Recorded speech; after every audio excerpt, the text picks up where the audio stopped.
Good afternoon, everyone, and thank you for joining us for this pre-match press conference with Dean Elgar. A reminder to please put your request to ask a question on the chat panel. We don't recognize raised hands. Once again, please put your request to ask a question on the chat panel. If you are not asking a question, please ensure that your monitor is muted. We will be kicking people out if you have your monitor unmuted while someone else is speaking. Please just ensure that the monitor is muted, just only because it really does distort the sound for everybody else. We'll get started with Nathan, Telford, Fidos, Niharika, and Amitava. Nathan, please go ahead. Thank you, Spobazi. Good afternoon. I'm Dean. Dean, should we expect any changes for the decider, or will continuity be key for you guys? We've also seen many players struggling with niggles. Is everyone fit for selection? Yeah, according to my knowledge, everyone's fit and ready to go. Yeah, so I don't think there's any hiccups with regards to fitness of players. Obviously, there's always niggles when you're playing in a series, especially Test cricket. Pushes your body to the limit, and I mean, if you're not a little bit sore and if you're not a little bit bruised, and if bowler's feet and that's not sore, then obviously they're not working hard enough. But yeah, we're all good, and yeah, just a little bit of wear and tear going around at the moment, which is perfectly fine. With regards to the team, with everyone fit and conditions wise, I don't see us making too many household changes. I think competing in a big test series and trying to be as stable as possible with regards to our playing 11, we need to obviously try and implement a fair selection towards our environment if we want to be consistent with regards to results. Before I hand over to Telford, just a reminder, everyone, please ask one question each, just so that we can give everyone an opportunity. Go ahead, Telford. Dean, did you? It's almost as if I want to ask: did you miss Virat Kohli at the Wanderers? I mean, he's got a hell of a reputation as someone who builds up the intensity and whatnot, and we could see the intensity leaking out of the way they were playing. I'm not saying you didn't deserve to win, but do you think it'll be much tougher with him around? Yeah, Virat brings a different dynamic to the game. I don't think I missed him, but I think potentially his team missed him, no doubt, just from a captaincy point of view, maybe a strategy point of view. Obviously, world-class player and very experienced within their squad. Yeah, I mean, I think his name and that speaks for itself, and that's rightly so. He's one of the more respected cricketers around. So I wouldn't say I missed him, but also it would be great playing against him as well. But it doesn't matter who we're playing against. We as a team, we need to focus on us. Hi, Dean. Dean, we haven't seen the Newlands pitch for 2 years now, and there's a new groundsman in charge. Have you seen it? I would assume you have, but also what are you expecting from it? I've seen it from a domestic point of view. Looks a little bit different. Yeah, they've done quite a lot of work after that game we had domestically, and the conditions actually look pretty good. I think it's the best I've seen Newlands in quite some time, and yeah, the conditions look actually quite welcoming for us. And yeah, I think they're just trying to prepare a good test wicket. I think they obviously want the wicket to deteriorate over time into day 4 and 5. And I think that just calls on basics with regards to the kind of deterioration, wear and tear that the wicket can offer. But it does look like a relatively good cricket pitch. Niharika? Hi, Skipper. My question for you is, could you sum up the growth of Kagiso Rabada from what you saw of him on his debut to now he being on the cusp of playing his 50th test match tomorrow?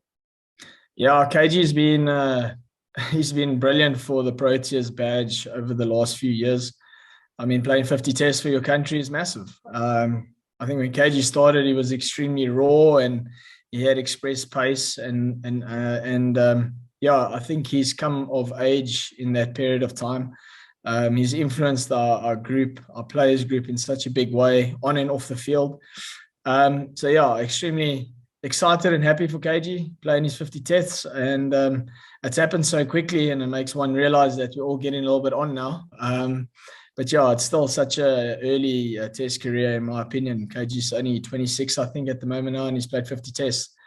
Yeah, so I think he's still got so much more cricket to offer us from a test point of view, and hopefully long may it continue. But yeah, from a youngster to where he is now, he's obviously advanced so much. He's taken a lot more responsibility as a cricketer. He's he's shown a lot of great growth throughout his journey so far for us. Amitabh Mukherjee. Hi, this is Amitabh from CricView. Dean, regarding the batting lineup of your team, do you think it's lacks a bit of depth because Marco Jansen is batting at 7? Of course, you have one at Johannesburg, but what about that? What is your take on that? Well, this is our squad that's been selected. I can't change it now. But yeah, I mean, we've got a young guy batting at 7 in Jansen, but he's also quite a talented batter. I mean, even though he doesn't have the experience, he definitely doesn't lack the talent and ability. But in my opinion, we need to take ownership and responsibility when it comes to the top 6. We need to obviously do the hard work in order for a guy like that to come in and obviously play his natural game. I think once we can get him to play his natural game and contribute with a bat, in that sense, it can only work for our favor. But as a top 6 batting unit, we need to take a little bit of responsibility. We started showing good signs now towards the end of the Wanderers test, and I hope we build on that, which is extremely promising for us. We've by no means reached our ability with regards to performance from a batting point of view. So we've got a lot of good things, positive things coming our way, and the good thing about it is the guys are extremely hungry to contribute, and that for me is an asset that can go a long way for us. Hi Dean, it's Zaria. Just in terms of the intensity of the series, you spoke about quite a bit in Joburg. Is it a case of coming to Newlands for a series decided where it ramps up even further, or is it a state where the bubbles probably burst in Joburg, or does it just get better and bigger and better with Virat also back? Yeah, I think this test match is potentially the biggest we've had in 10 years, maybe even 15 years. And I think that speaks for its own respect. Test cricket's always going to have intensity. Me as a player, I bring the intensity as well. So I don't think it's going to lack intensity, let me put it that way. I think test cricket still demands quite a high level of intensity, and you have to maintain that throughout 5 days. I know it's not always possible to maintain that throughout 5 days, but you have to be pretty consistent with regards to implementing the intensity throughout. That's why it's so important to switch off when you can switch off. So when you're switching on, you can almost fall into that mode of knowing what kind of intensity you need to bring. We saw in the Wanderers, the minute we brought the intensity, it seemed to almost fluster the Indians quite a lot, and that can play in our favor. And it would be silly for us not to try and replicate that, or even bring even more intensity into the next game.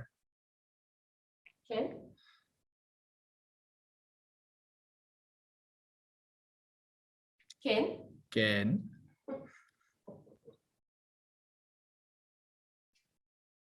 We'll move to Fidos, and then we'll give Ken a chance the next time. Then just to follow up on what Zahir said, depending on the result of this, could you maybe put into words what it would mean to turn, if you won this, and presumably it's like a turning of the corner considering everything that's happened, how big would it be? What would it mean to win this series, and what statement would it make? It would be the biggest test win in my playing career so far. Obviously, that comes with the leadership and captaincy now, having a bit more of an influence with regards to our players group. But I think just from a players group point of view, it would be massive for us. I think we've put in so much hard work the last few months. We've been playing actually pretty good cricket up until now. We've had a lot of things not go away because you need some momentum and that on your side. And we've been doing everything right. I think we've been checking the boxes that we've set ourselves. We've been doing that pretty well and as best as we can. But I think with regards to what we've done in the last test as a players group, that speaks massive amounts for us. And leading into this test, we know that we need to obviously focus on session by session, maybe hour by hour. We can't look too far ahead, because more times than not, if you look too far ahead, you're going to lose the plot. So I think if we focus on what we can focus on and follow our structures that we have in place, more times than none, you're going to give yourself the best chance of success. And for us, winning the series 2-1 is huge. Beating world number 1, even though it's in your back garden, it's still going to speak massive amounts for our players group going forward and the Proteas badge. Ken, do you want to try again before we close with Craig? Thanks, Sapia. Cape Town Wi-Fi, Table Hill must have blocked the signal or something. Dean, you mentioned hoping that it's a good pitch at Newlands. Do you, by that, do you mean pace and carry? I mean, is that basically what you guys are looking for more than anything else? Newlands has never really been known for massive pace and bounce. But I think what they want to do is they want to obviously get us to play 5 days of cricket. I think if we implementing the basics from both teams' point of view, we'll get to that journey. So, but I think also the mere fact that they've got a new groundsman is maybe under the pressure a little bit to prepare a good wicket. But it does look like, just visually, you don't know what's going on underneath the surface.